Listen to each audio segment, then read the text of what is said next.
Nimshukuru Mheshimiwa Rais kwa kuniamini na kuniteua kwa kuweza kumsaidia kazi katika wilaya ndogo ya Kojani.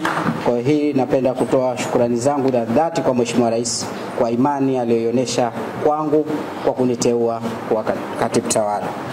Tatu, Mheshimiwa Mkuu wa Mkoa, nikushukuru wewe binafsi kwa kunilea, sababu nilianza na wewe Mheshimiwa nikiwa niko Chake Chake, baadaye nikaja Micheweni na baadaye nikaja pia katika ofisi yako ya wilaya Micheweni. Kwa hiyo nikushukuru sana kwa kunilea, na leo hii Mheshimiwa Rais akaniona katika malezi ulionilea. Mheshimiwa, hilo naomba nikushukuru. Na jingine nishukuru ofisi ya wilaya ya Micheweni pamoja na ofisi ya wilaya ya Wete.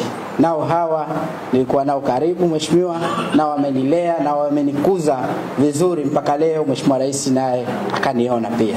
Kwa hiyo napenda kuwashukuru, na baada ya hayo Mheshimiwa, niombe mashirikiano tu katika majukumu yangu haya mapya ambayo kwa leo umeshanieleza hapa awali. Kwa hiyo naomba mashirikiano ya dhati katika kukamilisha hili ili kumsaidia Mheshimiwa Rais yale malengo yake yalikuwa yamewekwa. Na ili tuendane na awamu ya 8 na kipindi hichi tunaenda kwenye uchaguzi, kwa hiyo mashirikiano ni muhimu. Pia naendelee kushukuru Chama cha Mapinduzi na kunipa imani, sababu Chama cha Mapinduzi bila kuwa na imani na mimi naamini nisingekuwa hapa. Lakini nikishukuru chama kwa imani kubwa alionayo.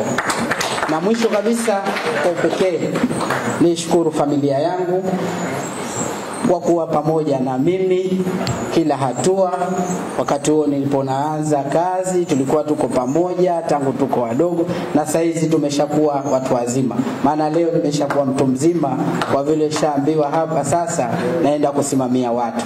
Kwa hiyo sasa nimeshakuwa mtu mzima rasmi. Kwa hiyo nishukuru familia yangu na naomba tuendelee kuwa pamoja mpaka pale Mungu atakapoichukua roho yetu. Kwa hiyo baada ya hayo Mheshimiwa, nikushukuru sana na niseme asante sana.